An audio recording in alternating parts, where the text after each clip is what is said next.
Hi everybody, welcome back. It's Laura at Hyperstamper. This is a beautiful antique junk journal here that I've finished off, and before I show you the insides, there's a lot in here. I overstuffed this one. It's having trouble closing. I just want to remind my American friends that I am now exempt from tariffs under the Canada-American Trade Agreement, and using a courier, so packages are guaranteed to get to you in time. And for the rest of my friends around the world, it's business as usual. So as always, everything inside here is authentic, antique, and vintage ephemera. And almost every single page has a pocket and an insert. It's a lot of fun surprises. This book here is from pre-1928. It was inscribed in 28. And I've left the cover mostly alone because I just love this image of these two friends at a tea house having tea. I even left the side alone because I love the little image of this girl. Even though there's a little bit of damage here, I did repair it on the inside. And yeah, it's fabulous for a pretty much 100-year-old book. So let's just get to the insides. Oh, by the way, I added this tassel because I love it. Vintage crochet here. So right inside here, this is the original spine inside the book, and it's really unusual. They used so much glue in here. It took me about a half an hour to get it out of the book. And so I made it into a belly band. This is a 100-year-old game card from a game called The Lost Heir. And this one is the card of the Boston Chief, number 6. And this is a sweet little envelope that Paige sent me. And it was sent from Los Angeles to Illinois in 1922.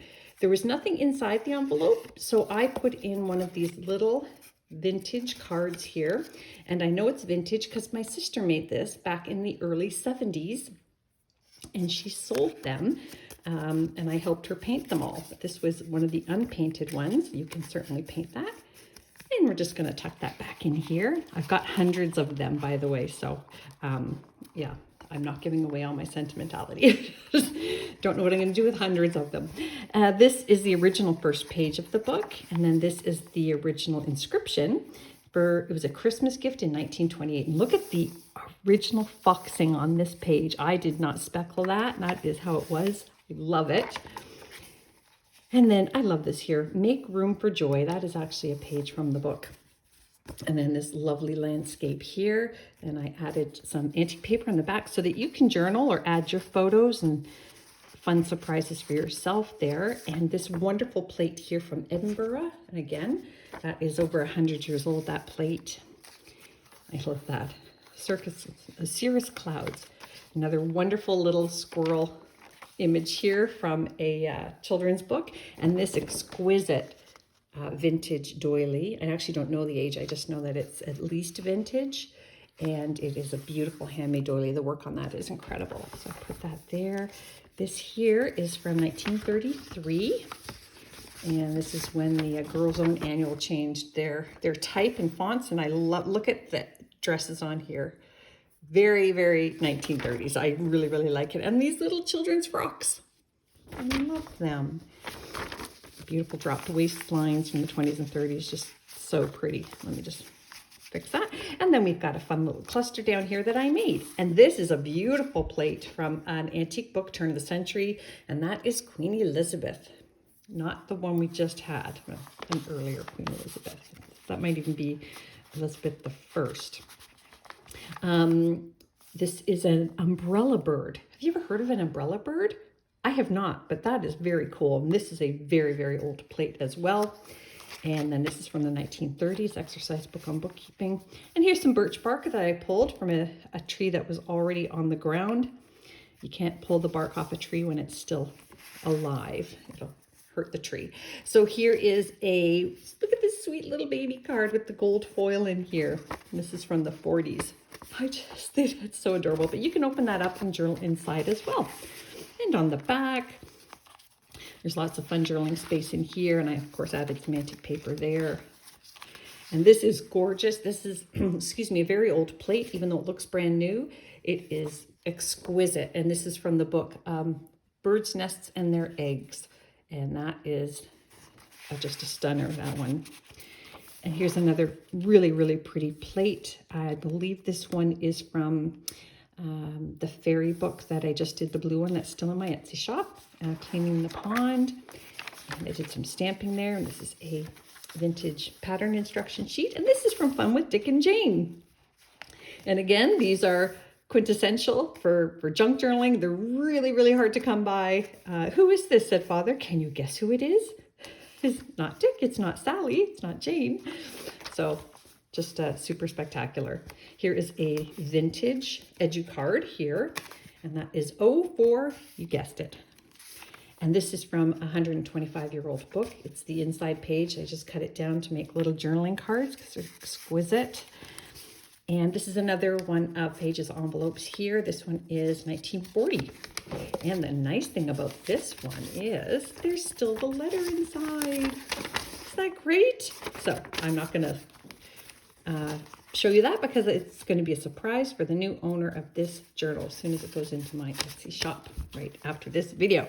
There's more on this page. There's a lot of things stuffed onto this page. Apologize here. I'm going to get it all right. This is from, hi Lacey. If you see Lacey's tail in the camera, that's her.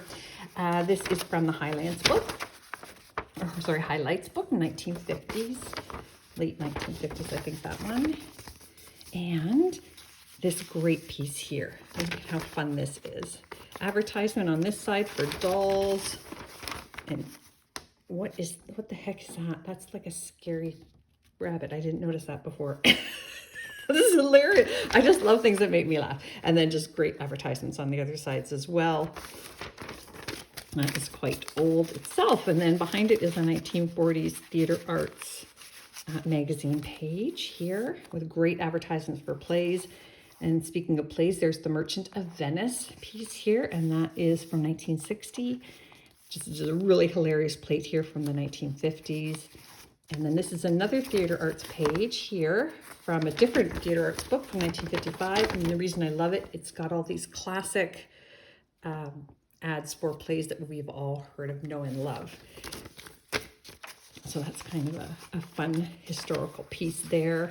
Again, more advertisements. And another Fun with Dick and Jane page here. More pattern instructions. There is a blank antique paper page. Vintage Monopoly money for journaling on the back of, and another one of my 100-year-old banknotes. Actually, this one is more than that. It expires in 2034. Maybe it's still worth something. Pretty sure the companies are long gone. And this is a vintage button card. I just think it's really fun. And here is a postcard from 1932, and I know that because it came out of a Paris, France Almanac book, the 1932 edition that I have. And then this is just a really great 1950s book page here. And on the back is some journaling space. Isn't that neat? Kind of fun, right?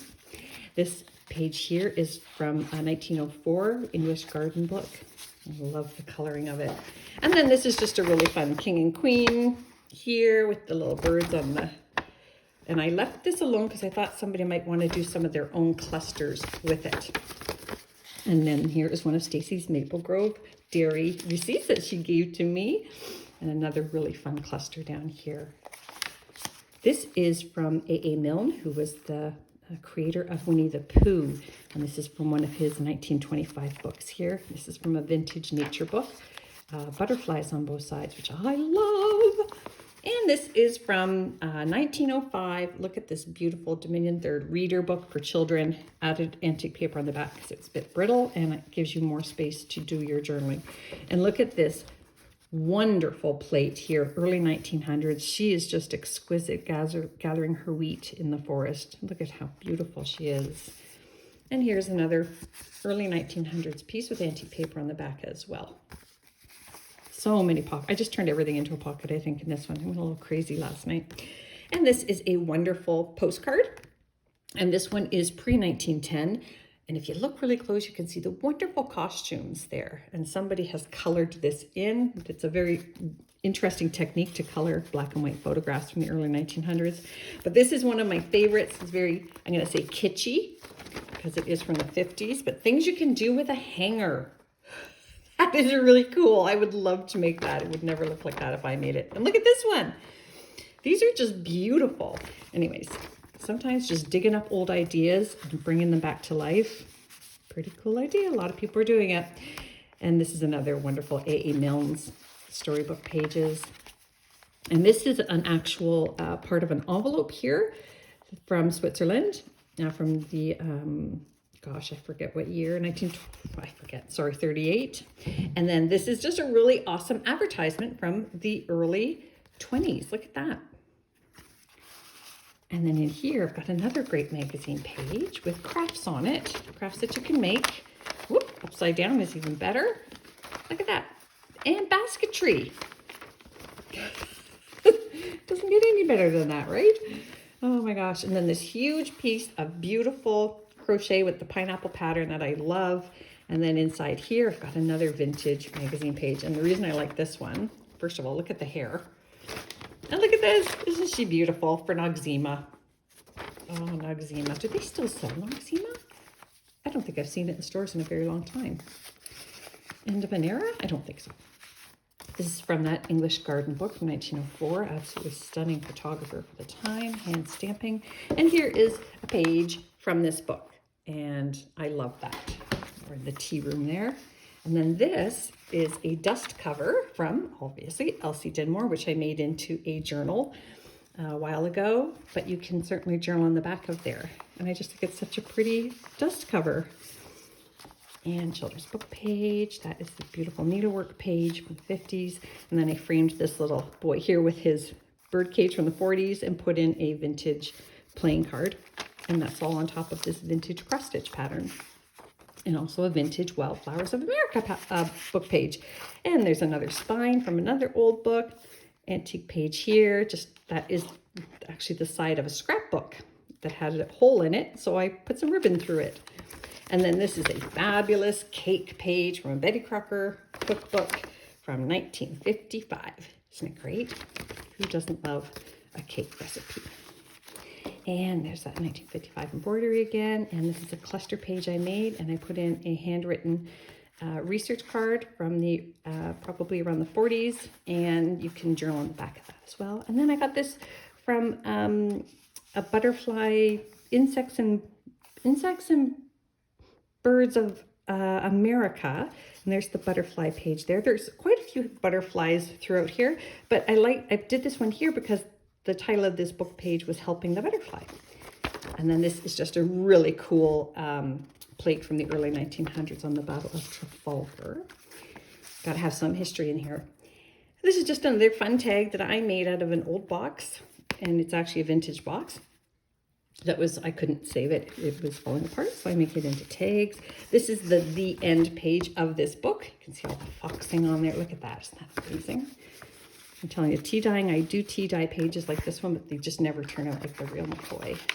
You can see how thick it's getting. And there's the last page of the English garden. So I hope you love it as much as I loved making it. You can get in touch with me. My email is below in the description. Please subscribe and come back soon. Bye for now.